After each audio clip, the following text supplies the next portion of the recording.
No vídeo de hoje, exploraremos um tema que, ao longo dos séculos, não apenas despertou curiosidade, mas também gerou debates e divergências de opinião: o confronto entre o catolicismo e a ortodoxia. Ao longo da história, o cristianismo tem sido uma força poderosa que uniu milhões de pessoas ao redor do mundo, mas também gerou diferenças significativas entre as suas diversas tradições. Entre essas tradições, a Igreja Católica e a Igreja Ortodoxa emergem como duas das maiores e mais influentes. Embora compartilhem raízes comuns e crenças centrais, elas seguiram caminhos distintos, moldados por eventos históricos, debates teológicos e práticas litúrgicas. Um dos maiores mistérios que fascina estudiosos e fiéis é como, mesmo com tantos pontos em comum, católicos e ortodoxos seguem trajetórias tão diferentes. Isso não é apenas resultado de uma questão de preferências pessoais ou interpretações livres, mas sim de uma história profunda e complexa que remonta aos primeiros séculos da Igreja. Não esquece de deixar o seu like e se inscrever no canal e comentar sua opinião. A base dessas divisões está, sem dúvida, na questão da autoridade. Dentro da Igreja Católica, essa autoridade está fortemente concentrada na figura do Papa. Para os católicos, o Papa não é apenas o líder espiritual, mas o sucessor direto do apóstolo Pedro, aquele a quem, segundo as Escrituras, Jesus confiou as chaves do reino dos céus. O Papa é, portanto, o ponto de referência maior para toda a Igreja, e suas decisões em matérias de fé e moral são consideradas infalíveis quando ele fala ex cathedra, ou seja, quando pronuncia ensinamentos oficiais. Essa ideia de infalibilidade do Papa foi formalizada no Concílio Vaticano I, realizado em 1870. O dogma da infalibilidade, para os católicos, é um reflexo da crença de que o Espírito Santo guia a Igreja, iluminando o Papa e garantindo que suas palavras e ações sejam em total harmonia com a verdade divina. Isso estabelece uma estrutura hierárquica, onde o Papa, como líder supremo, mantém a unidade da fé cristã em um mundo espalhado por diversos continentes e culturas. Por outro lado, na Igreja Ortodoxa, a autoridade espiritual é bem mais distribuída. Não existe uma figura única que centralize o poder de maneira absoluta, como ocorre com o Papa. O Patriarcado Ecumênico de Constantinopla é reconhecido como o primeiro entre iguais, mas sua autoridade é mais simbólica e representativa, sem poder de controle direto sobre os outros patriarcas ortodoxos. As decisões mais relevantes são tomadas coletivamente, em concílios, um modelo que remonta aos primeiros séculos da Igreja, quando as comunidades locais se reuniam para discutir questões de fé e prática. Esse sistema conciliar reflete a visão ortodoxa de que Cristo é o verdadeiro cabeça da Igreja e que, em última análise, a Igreja deve funcionar de forma colaborativa e descentralizada. Cada comunidade local tem sua independência, mantendo, no entanto, a comunhão com outras igrejas ortodoxas, reforçando a ideia de uma igreja unida, não por um líder único, mas pela fé compartilhada em Cristo. No contexto da Igreja Católica, o celibato sacerdotal é uma prática que reflete a total entrega ao ministério. Para os sacerdotes, a escolha do celibato é uma maneira de se afastar das distrações da vida familiar e se dedicar inteiramente ao serviço de Deus e da comunidade. A ideia é que, ao viver em castidade, o sacerdote imita a vida de Jesus, que, segundo a tradição, viveu em total obediência ao Pai, dedicando-se integralmente à missão divina. Embora a Igreja Católica reconheça que o celibato não seja uma exigência direta das Escrituras, ela o vê como uma disciplina valiosa que enriquece a vida espiritual e fortalece o vínculo entre os sacerdotes e sua missão na Igreja. E, Porém, na Igreja Ortodoxa, o celibato é abordado de maneira diferente. Embora a tradição ortodoxa permita que um homem casado seja ordenado sacerdote, a condição é que o casamento aconteça antes da ordenação. Caso o sacerdote venha a ficar viúvo, ele não poderá se casar novamente. No entanto, um ponto importante é que para ser selecionado como bispo na Igreja Ortodoxa, o candidato deve ser monge e viver uma vida de celibato e austeridade. A ênfase está em garantir que os líderes espirituais estejam completamente dedicados à missão, mantendo uma vida exemplar de devoção. Na visão ortodoxa, o casamento não é visto como um impedimento para o ministério, mas sim como um aspecto que pode enriquecer a experiência espiritual de um sacerdote. O fato de um sacerdote ser casado pode ajudá-lo a se conectar melhor com os desafios da vida familiar, permitindo-lhe ser um guia mais empático para seus fiéis. Esse equilíbrio entre o matrimônio e o celibato reflete a ideia de que tanto o casamento quanto a vida monástica têm valor como formas complementares de servir a Deus e a comunidade. Além dessas diferenças, até mesmo gestos aparentemente simples, como o sinal da cruz, têm significados profundos e variados entre católicos e ortodoxos. Para os católicos, o gesto de traçar a cruz começa da frente para o peito, passando da esquerda para a direita. Este simples movimento é carregado de simbolismo, representando a Santíssima Trindade, a proteção divina e a memória constante do sacrifício de Cristo. Ao longo da liturgia e na oração diária, o sinal da cruz é um lembrete constante do mistério da salvação e da presença de Deus. Já na tradição ortodoxa, o sinal da cruz é feito de forma ligeiramente diferente, começando da frente e indo até o peito, mas passando da direita para a esquerda. Embora esse detalhe possa parecer pequeno, ele tem um significado importante. Para os ortodoxos, ele simboliza a bênção divina que desce da direita de Deus e se espalha pelo mundo. Além disso, os ortodoxos fazem um gesto específico com as mãos durante o sinal da cruz. O polegar, o índice e o dedo médio são unidos, representando a Trindade, enquanto os dois dedos restantes simbolizam as duas naturezas de Cristo, humana e divina. Esse gesto se torna uma poderosa expressão de fé, refletindo a teologia ortodoxa sobre a encarnação e a salvação. Agora, passamos para a Eucaristia, outro ponto de divergência importante. Para os católicos, a Eucaristia é o ponto alto da missa, onde o pão e o vinho se tornam realmente o corpo e o sangue de Cristo.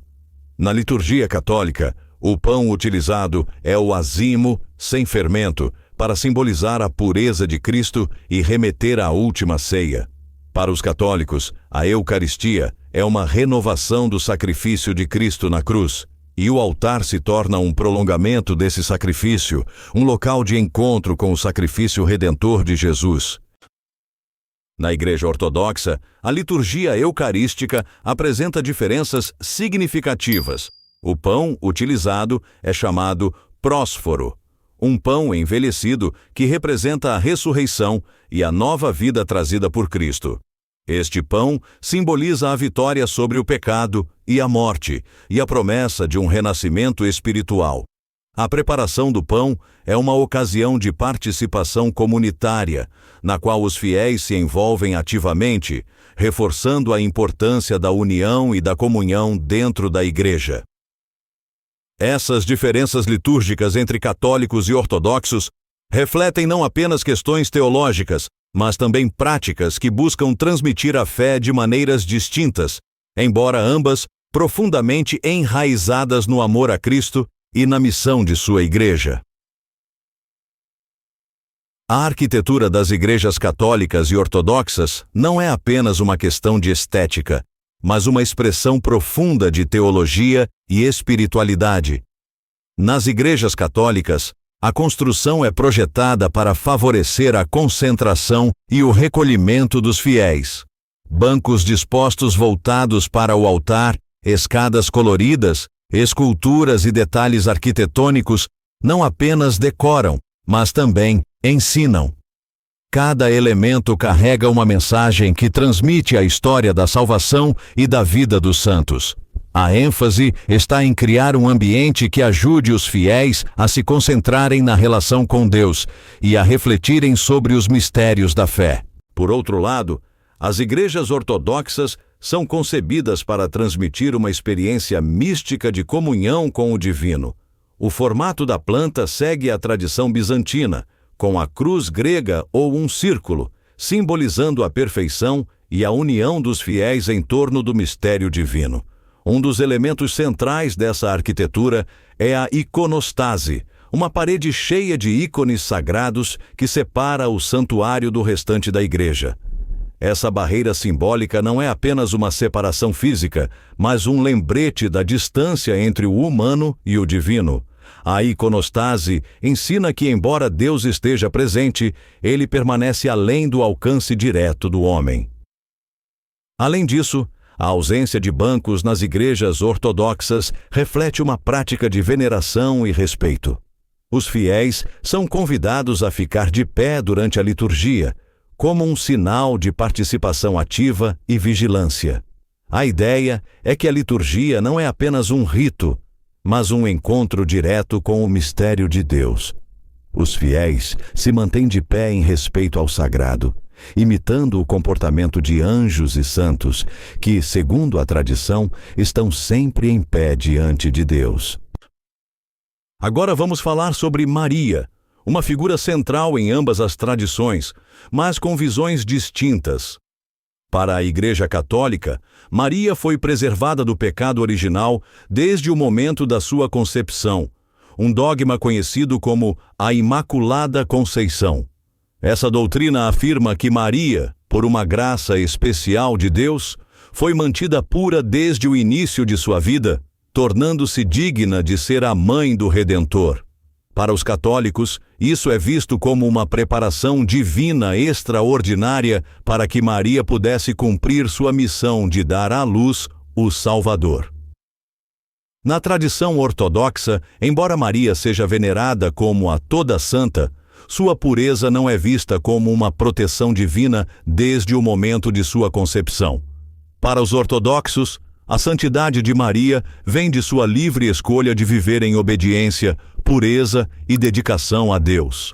Sua resposta afirmativa à Anunciação, onde ela aceita ser a mãe de Cristo, é vista como um momento de total entrega à vontade divina. Para a ortodoxia, Maria se torna um exemplo de humildade e fé, não porque tenha sido imune ao pecado desde o início, mas porque, em sua liberdade, escolheu servir a Deus plenamente.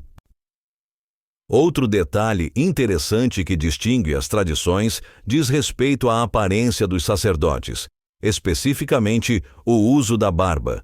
Na Igreja Ortodoxa, a barba não é apenas uma questão estética, mas um símbolo profundo.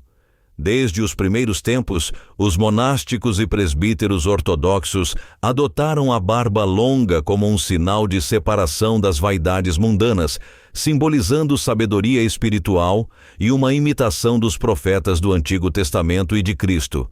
A barba, assim, torna-se um símbolo tangível de ascensão espiritual, um lembrete de renúncia e maturidade no caminho da oração e da contemplação. Já no catolicismo, especialmente no rito latino, não há uma norma específica sobre a barba. Durante a Idade Média, era comum ver sacerdotes com barba, mas após a Reforma Protestante, muitos católicos começaram a se barbear para se distinguir dos clérigos ortodoxos e dos reformadores. Hoje, o uso ou não da barba entre sacerdotes católicos é uma escolha pessoal, muitas vezes influenciada por normas culturais ou preferências individuais. Por fim, a compreensão da graça divina é um aspecto central que também difere entre as duas tradições. Para os católicos, Deus é visto como absolutamente simples e indivisível, e a graça é entendida como um dom criativo, uma ajuda espiritual dada por Deus para sustentar os fiéis em seu caminho para a santidade. A graça é conferida principalmente através dos sacramentos, como o batismo, a Eucaristia e a unção dos enfermos, e é vista como a assistência divina que acompanha o fiel na busca pela salvação. Na teologia ortodoxa, a graça é compreendida de uma maneira mais mística e profunda. Para os ortodoxos, Deus é essencialmente incompreensível e inacessível, mas ele se manifesta através de suas energias divinas. A graça, portanto, não é apenas um dom criado, mas a própria presença de Deus agindo no mundo e na alma dos crentes. Para os ortodoxos, participar da graça significa entrar em comunhão direta com a vida divina, permitindo que a alma seja transformada e unida a Deus. A graça para eles não é um simples auxílio externo, mas uma experiência interior e real, que conduz a uma união mística com o Criador. O destino da alma após a morte é um tema fundamental em muitas tradições religiosas, e católicos e ortodoxos têm visões distintas sobre o que acontece após a vida terrena. Um dos conceitos centrais para a doutrina católica é o purgatório, um estado de purificação para as almas que morrem em amizade com Deus, mas ainda precisam ser purificadas das imperfeições restantes antes de entrarem no paraíso. O purgatório, segundo a Igreja Católica, não é um lugar de punição, mas um processo temporário necessário para que a alma esteja em perfeição, apta a desfrutar da bem-aventurança eterna com Deus. A Igreja Católica vê o purgatório como uma etapa no caminho para a salvação, um lugar de purificação que prepara a alma para o encontro definitivo com o Criador.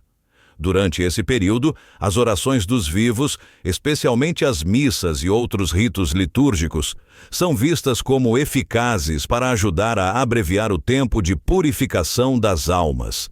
De acordo com a doutrina católica, essas orações podem reduzir a duração do sofrimento das almas no purgatório, ajudando-as a alcançar mais rapidamente o estado de pureza necessário para o paraíso.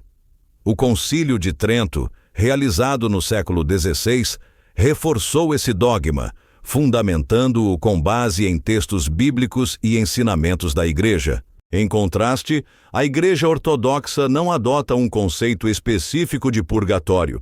Embora também acreditem no julgamento particular que ocorre após a morte, os ortodoxos rejeitam a ideia de um estado ou lugar fixo de purificação. Para eles, a purificação não é um evento limitado à morte, mas um processo contínuo que vai além da vida terrena. Esse processo de purificação está intimamente ligado à relação da alma com Deus ao longo de sua existência, refletindo uma jornada de santificação que continua além da morte.